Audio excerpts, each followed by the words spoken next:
হে রাম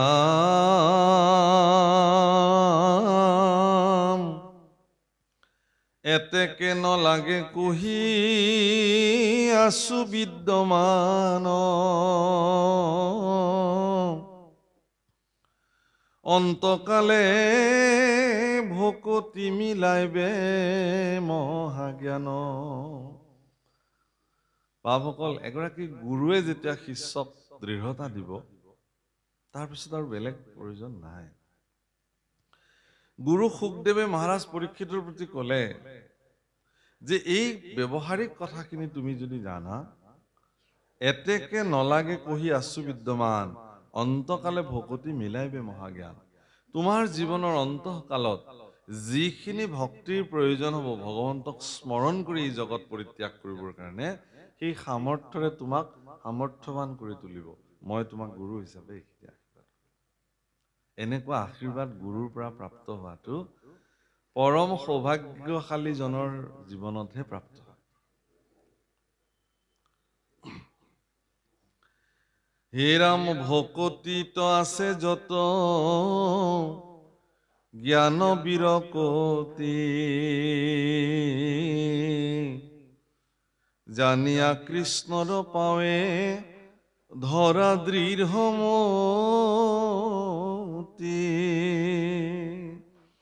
গতিকে এটা জীৱক নিস্তাৰ কৰিবৰ কাৰণে, এটা শৰীৰ সৎ পথত গুচি যাবৰ কাৰণে, তেওঁৰ ভিতৰত থকা আত্মাই প্ৰকৃত স্থান প্ৰাপ্তিৰ কাৰণে তেওঁক যিমানখিনি জ্ঞান আৰু বৈৰাগ্যৰ প্ৰয়োজন হ'ব, সেই জ্ঞান আৰু বৈৰাগ্য কেৱল ভক্তিতহে সমাহিত হৈ আছে। ভকতিবিহীনভাৱে যদি কোনোবাই জ্ঞান আৰু বৈৰাগ্য আচৰণ কৰিবলৈ যায়, তেতিয়াহ'লে প্ৰকৃত জ্ঞান আৰু বৈৰাগ্য তেওঁৰ জীৱনত প্ৰাপ্তি নহ'বও পাৰে। এই কথাটো আমি কোৱা নাই, এই কথা স্বয়ং সুখদেৱে পৰীক্ষিতৰ আগত কৈ আছে। তাৰ কাৰণে উপায় কি? ভক্তি সাধন কৰাৰ উপায়টো হ'ল কি? অত্যন্ত দৃঢ় মনেৰে ভগৱান কৃষ্ণৰ দুখানি অভয়চৰণ ধৰিব লাগিব। অৰ্থাৎ ভগৱান কৃষ্ণৰ অভয়চৰণত নিজক সমৰ্পিত কৰি শৰণাপন্ন হৈ নিজক আত্মসমৰ্পণ কৰি দিব পাৰিব লাগিব। ভগৱানটো ভক্ত বৎসল, শৰণাগত বৎসল। এবাৰ যদি আপুনি কেনেবাকে ভগৱানৰ ওচৰত সমৰ্পিত হৈ গ'ল আৰু সেই সমৰ্পিত মনোবৃত্তিক যদি ভগৱানে এবাৰ স্বীকাৰ কৰি ল'লে, তেতিয়াহ'লে কিন্তু আপোনাৰ কাৰণে আৰু একো অসুবিধা নাই। যি নহওক প্ৰভুসকল, আমি আৰু হয়তো কিছু সময় পিছতে আমাৰ অনুষ্ঠান বিৰাম দিম, নহয় বাৰু? 2টালৈকে নহ'ব চাগে। হ'ব, 2টা বজাত হ'ব লাগে। হে ৰাম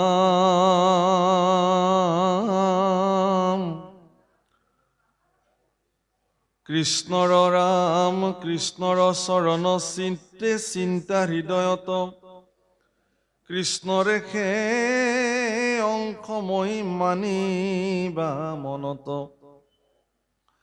নেদেখিবা তক্ষকো পাৱত দংশিতে, এতেকে তোমাক নিষ্ঠা দিবে ভগৱন্তে। তোমাৰ এই দৃঢ়ভাৱে যেতিয়া তুমি নিজক ভগৱানৰ ওচৰত সমৰ্পিত কৰি দিবা, তেতিয়া তোমাৰ শৰীৰত তক্ষকে দংশন কৰাৰ অনুভৱ তুমি নকৰিবা। কাৰণ ইতিমধ্যে তুমি তোমাৰ শৰীৰটোৰ পৰা নিজকে তুমি পৃথক কৰি পেলাবা। গতিকে তোমাৰ পৰা পৃথকী শৰীৰটোৰ ওপৰত যি নকৰক কিয়, তাতনো তোমাৰ কি ক'বলগীয়াটো আছে? ৰাম এতেকে ৰাম যতে কপুছিলা মানে পৰীক্ষিত তাত,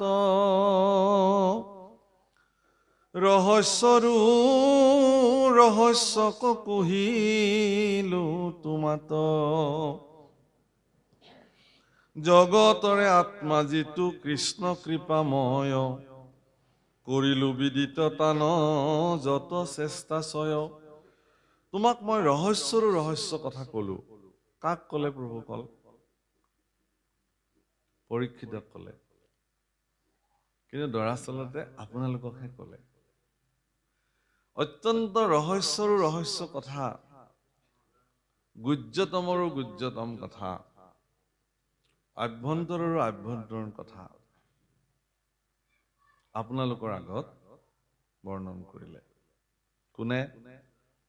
মহাৰাজ পৰীক্ষিতক কোৱাৰ উচিলাৰে শুকদেৱে। ভাগৱতে ক'লে যে যিহেতু আপোনালোকে এই ৰহস্যৰ ৰহস্য কথা জানি পেলালে, গতিকে ইয়াক জীৱনত প্ৰয়োগ কৰিবলৈনো অসুবিধা ক'ত? হেলা কিয়? শংকা কিয়? হে ৰাম জগতৰে আত্মা যিটো কৃষ্ণ কৃপাময়,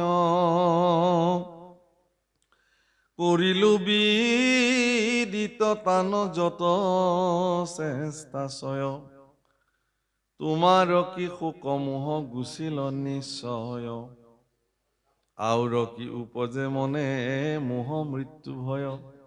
মই জানো তোমাৰ আৰু ইমানখিনি কথা জনাৰ পিছত তোমাৰ ভিতৰত থকা যিটো মোহ বা মৃত্যু ভয় আছিলে, সেই মোহ মৃত্যু ভয়ৰ নিশ্চয় তোমাৰ জীৱনৰ পৰা আঁতৰি গ'ল। আৰু তোমাৰ প্ৰতি তোমাৰ মৃত্যু ভয় আছে জানো? আৰু নিশ্চয় থাকিব নালাগে। ৰাম ঈশ্বৰক চিনিলা জানিলা আপোনাক, বাপ পৰীক্ষিত মুত কৈও দৃঢ় বাক। তুমি ঈশ্বৰক চিনিলা আৰু নিজকো জানিলা। হে পৰীক্ষিত, হে মোৰ বাপ। খুব ধুনীয়াকে কৈছে। তুমি মোক দৃঢ়তাৰে ক'ব লাগে যে তুমি নিজক চিনি পালানে, লগতে তুমি ঈশ্বৰক জানিলানে? মইতো তোমাক এই দুটা কাম কৰিবৰ কাৰণে ইমান প্ৰয়াস কৰিলো। প্ৰভুসকল, পৰীক্ষিতে যি ধৰণে কৃষ্ণ কথা শ্ৰৱণ কৰিলে, আজিলৈকে দ্বিতীয়জন পুৰুষে তেনেকে কৃষ্ণ কথা শ্ৰৱণ কৰা নাই জগতত। মহামুনি শুকদেৱ, শ্ৰী মহন্ত শুকদেৱে যি ধৰণে কৃষ্ণ কথা ব্যক্ত কৰিলে, ভাগৱত কথা, এনেধৰণে ভাগৱত কথাৰ বক্তা পৃথিৱীৰ দ্বিতীয়গৰাকী সৃষ্টি হোৱা নাই। সেইকাৰণে পৰীক্ষিত আৰু শুকদেৱক শ্ৰেষ্ঠ শ্ৰোতা আৰু বক্তাৰ আসনত অলংকৃত কৰা হৈছে। বাপসকল, মানুহ ইয়াতে এটা বহুত ডাঙৰ কথা কৈছে যে এটা অন্তৰ্মুখী দৃষ্টি, এটা বহিৰ্মুখী দৃষ্টি। মানুহ যেতিয়া অন্তৰ্মুখী দৃষ্টি হয়, তেতিয়া পাৰমাৰ্থিক সত্যক তেওঁ উপলব্ধি কৰিবলৈ সহজ হয়। বহিৰ্মুখী দৃষ্টি হলে তেওঁৰ বৈষয়িক মায়া জগতত ভ্ৰমত পৰি পেলাই তেওঁ বিভ্ৰান্তিত পৰিব বিভিন্ন। যেতিয়া ব্যক্তি এগৰাকীৰ গতি অন্তৰ্মুখী হয়, তেওঁৰ চিন্তাটোৰ গতি অন্তৰ্মুখী যেতিয়া হ'ব, তেতিয়া তেওঁক প্ৰজ্ঞাৱান লোক বোলে। আৰু সেই প্ৰজ্ঞা প্ৰাপ্তিৰ পিছত তেওঁক ঋতম্বৰা বোলে।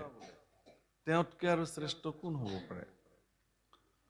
প্ৰভুসকল, মানে সেইকাৰণে কৈছে যে প্ৰজ্ঞাৰ সাধনা কৰিবলৈ হলে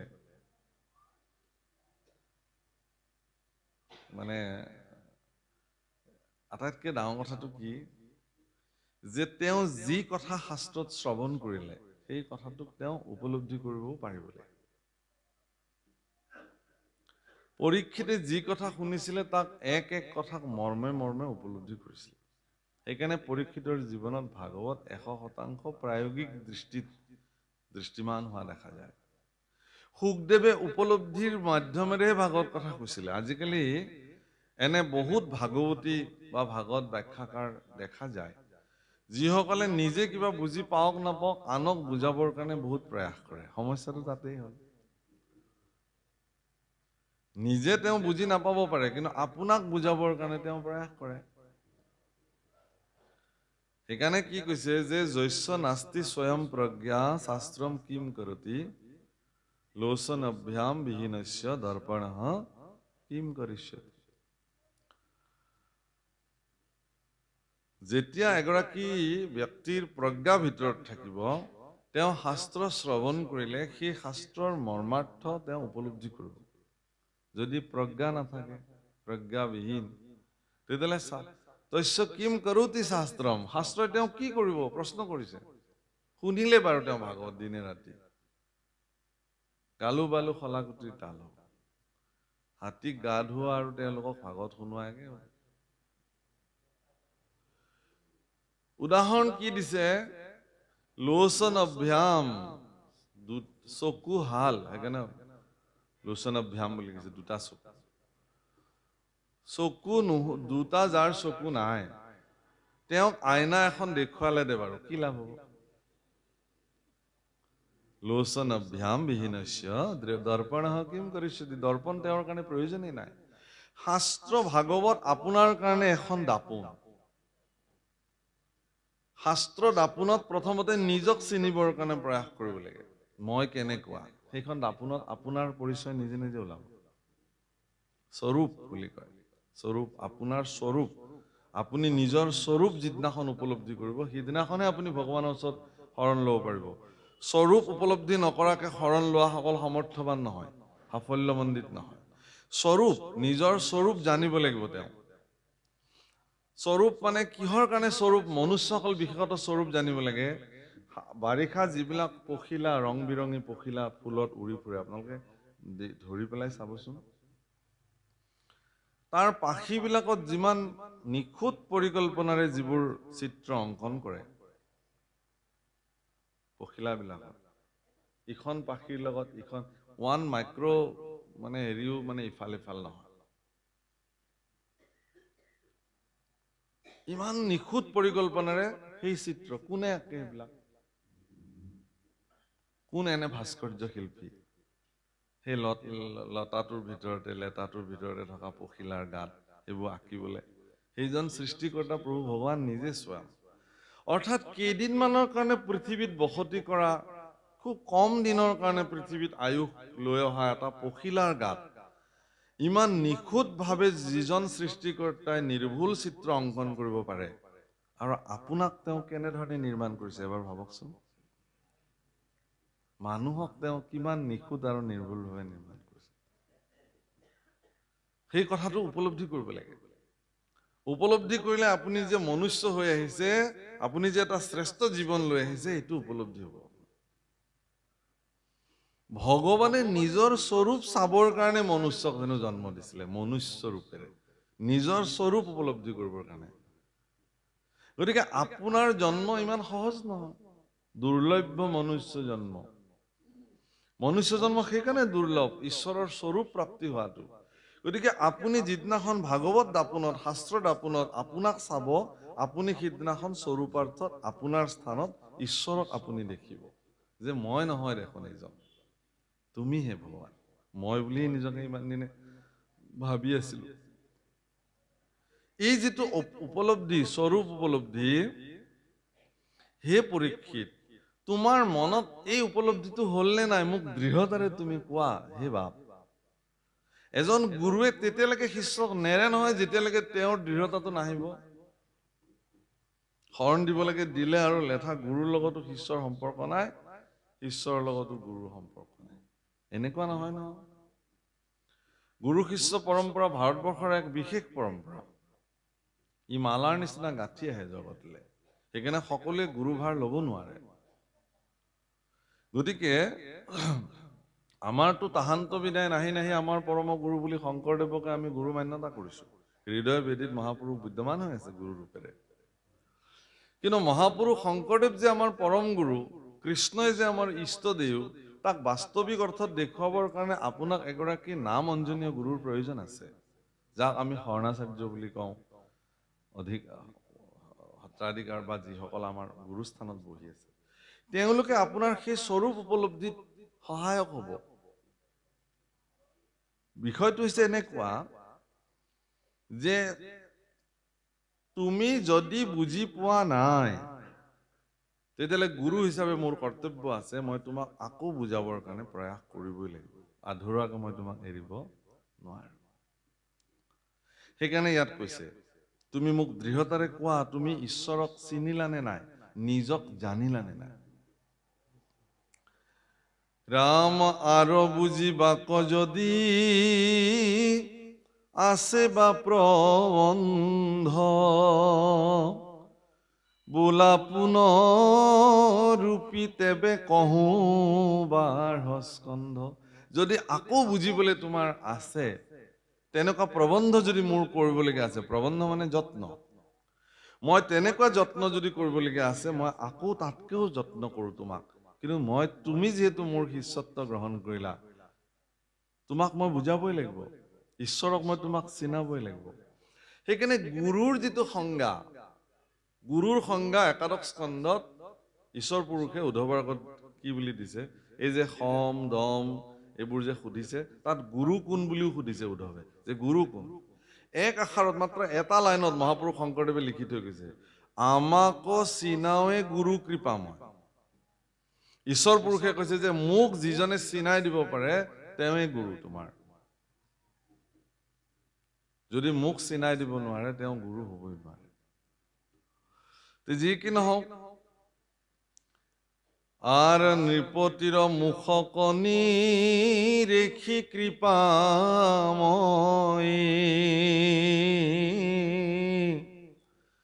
এই বুলি মৌন ভৈলা ব্যাসৰ তনয়। নৃপতিৰ মুখৰ পৰা, নৃপতিৰ মুখলে চাই তেওঁ অপেক্ষা কৰি থাকিল কি উত্তৰ আহিব এতিয়া, কাৰণ এইটোতো বহুত গুৰুত্বপূৰ্ণ কথা। যদি কেনেবাকে পৰীক্ষিতে কৈ দিয়ে গুৰুদেৱ মইতো নিজকে নিচিনিলোৱে, ঈশ্বৰকতো নাজানিলোৱে, তেতিয়াহ'লে গুৰু অসমৰ্থশালী হৈ পৰিব, প্ৰমাণিত হৈ যাব এইটো কথা।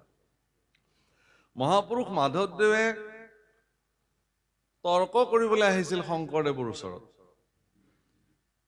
তৰ্কৰ অন্তত মহাপুৰুষ শংকৰদেৱৰ দুখানি অভয় চৰণত দণ্ডৱত প্ৰণিপাত কৰি মাধৱ পুৰুষে গোটেই জীৱন সেই চৰণ সেৱা কৰি থাকিলে।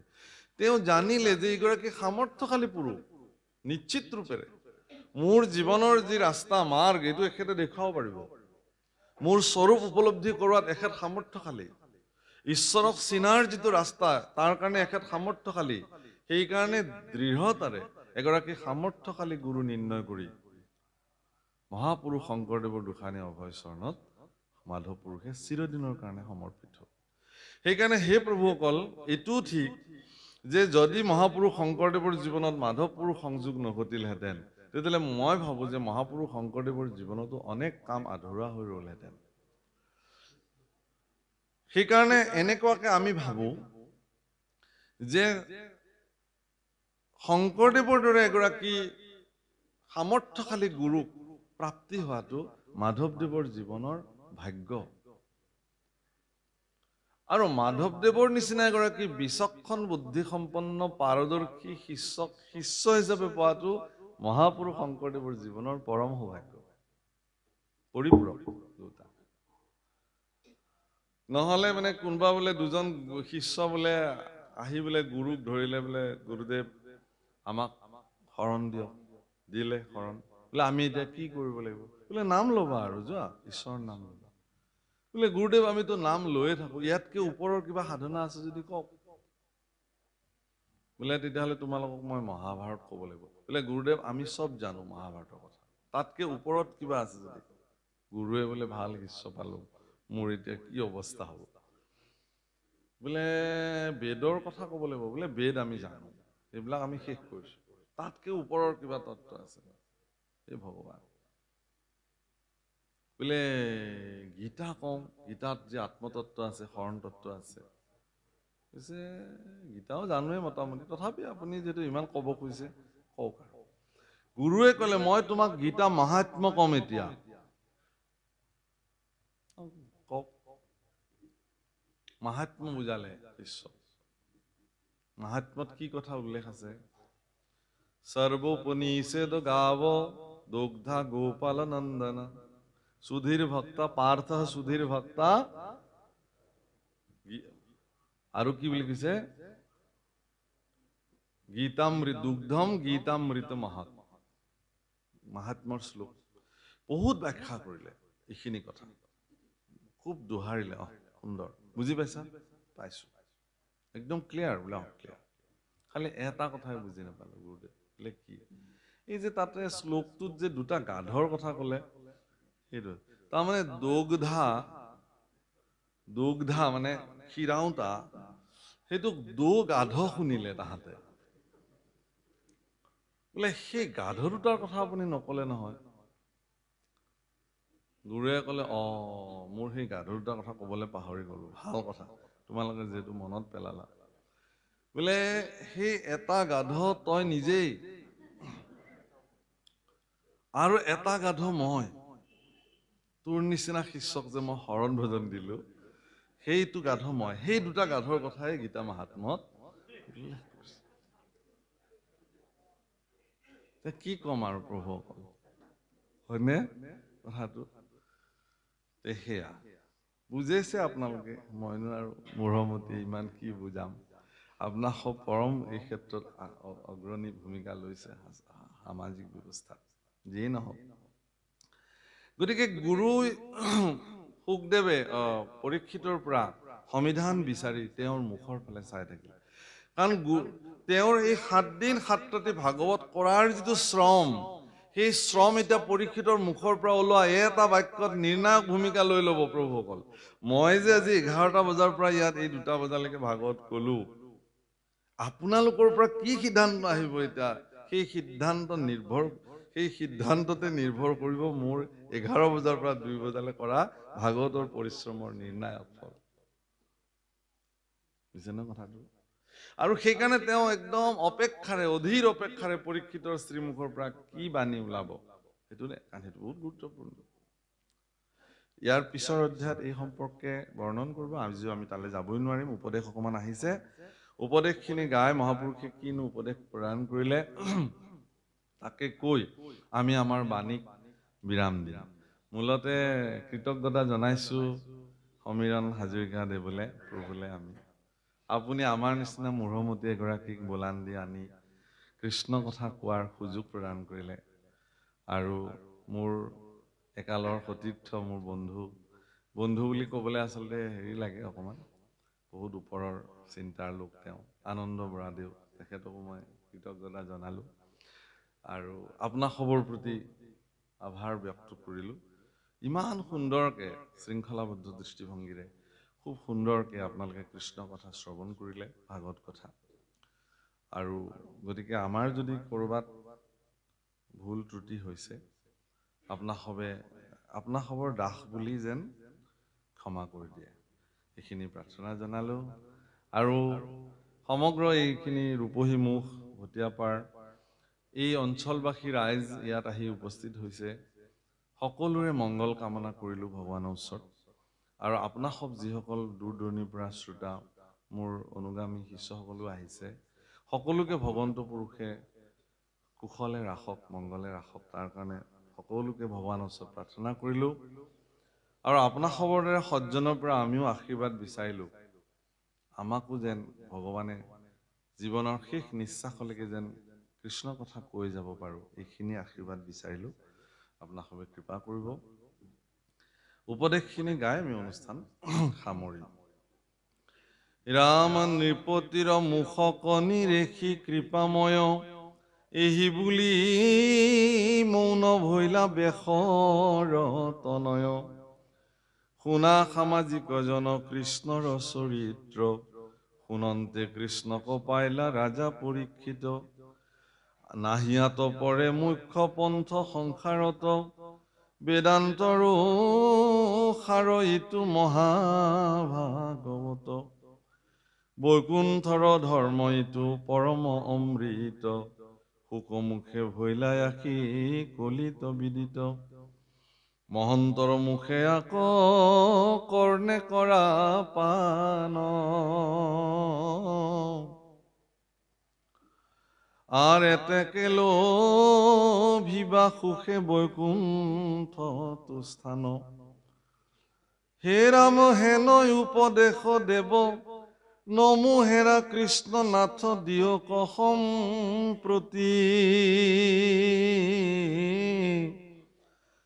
ও ৰাম হেনয় উপদেশ দেৱ দিয়ক সম্প্ৰতি। জৈতে জৈতে জন্ম মূৰ হৌক কৰ্ম ভাগে, নেৰু যেন তোমাৰ চৰণ অনুৰাগে। আৰ তুমি প্ৰিয়তম আত্মা পৰম ঈশ্বৰ, হেন জ্ঞান নুগুচুক সদায় মনৰ। ইমান ধুনীয়া প্ৰাৰ্থনা। তুমি আত্মা, মই মাত্ৰ তোমাৰ কৃপাত কৃপাশীল এটা জীৱ। এই ধাৰণাটো মোৰ যাতে কোনো জন্মতে আঁতৰি নাযায়। মই যদি ক্ষুদ্ৰ জন্মও ল'ব লগা হয়, ইতৰ জন্মও ল'ব লগা হয়, সেই ইতৰ জন্মটো যাতে মোৰ এই ধাৰণা পোষণ হৈ থাকে প্ৰভু। কাৰণ মইতো মনুষ্য জন্ম প্ৰাপ্তি হৈ যি ধৰণে তোমাক সেৱা কৰাৰ পূৰ্ণ সুযোগ জীৱনত প্ৰাপ্তি হৈছিলে, অন্য জন্মত হয়তো মোৰ সেই সুযোগ নাথাকিবও পাৰে, নাথাকে। কিন্তু মোৰ এই ভাৱনাটো যদি মোৰ ক্ৰিয়াশীল হৈ থাকে, তেতিয়াহ'লে মোৰ জীৱনৰ ঊৰ্ধ্বগতি হ'ব। এদিন হয়তো মই আকৌ দুৰ্লভ্য মনুষ্য জন্ম মোৰ জীৱনত প্ৰাপ্তি হ'ব, আৰু সেই মনুষ্য জন্মতে মই তোমাক পুনঃ পাবৰ কাৰণে প্ৰয়াস কৰিম প্ৰভু। দুৰ্ভাগ্য এইটোৱেই যে এইবাৰ মনুষ্য জন্ম হলো যদিও তোমাক যে ভজিব লাগে, তোমাক যে সমৰ্পিত হ'ব লাগে, মনুষ্য জীৱনৰ শ্ৰেষ্ঠ কৰ্ম ঈশ্বৰৰ ওচৰত সমৰ্পিত হৈ ভগৱানকে হৃদয়ত হৃদয়ংগম কৰি ৰাখিব লাগে, এই কথাটোকেই নাজানিলো আজিলৈকে। গতিকে তোমাৰ চৰণ যাতে অনুৰাগেৰে মই সদায় ভজি থাকিব পাৰো, এই ভাৱনা মোক ক্ৰিয়া কৰিবা প্ৰভু। হে ৰাম পত্নী পুত্ৰ বিষয়ত নৌক আশকতি, তোমাৰ চৰণে হৌক একান্ত ভকতি। পত্নী পুত্ৰ এইবিলাকৰ প্ৰতি মোৰ যাতে মই আসক্ত নহওঁ। বাপসকল বহুতে প্ৰশ্ন কৰে যে ভাগৱতত এটা কথা লিখিছে যে কি কৈছে এইটো, যে পুত্ৰ পৰিবাৰ এইবিলাক অসাৰ। এইবিলাক মোক বহুতে সোধে যে যদি বোৰ অসাৰে হয় প্ৰভু, তে আমি কি কৰিম এতিয়া, বাদ দিব লাগিব নেকি? বোলে এইটো ল'ৰা জন্ম পাইছে পেলাই দি থৈ আহ, বা মই পত্নী বিয়া পাতিলো, পিছত গম পালো যে এইবোৰ অসাৰ, পত্নী গৰাকীক মই এৰি দিলো, এনেকুৱা হ'ব নেকি? এনেকুৱাতো হ'ব নোৱাৰে। তাৰমানে কি কৈছে যে পুত্ৰ পত্নীক লৈ পেলাই তাতেই মজি থাকিব নালাগে। পত্নীক পোষণ কৰাটো স্বামীৰ কৰ্তব্য।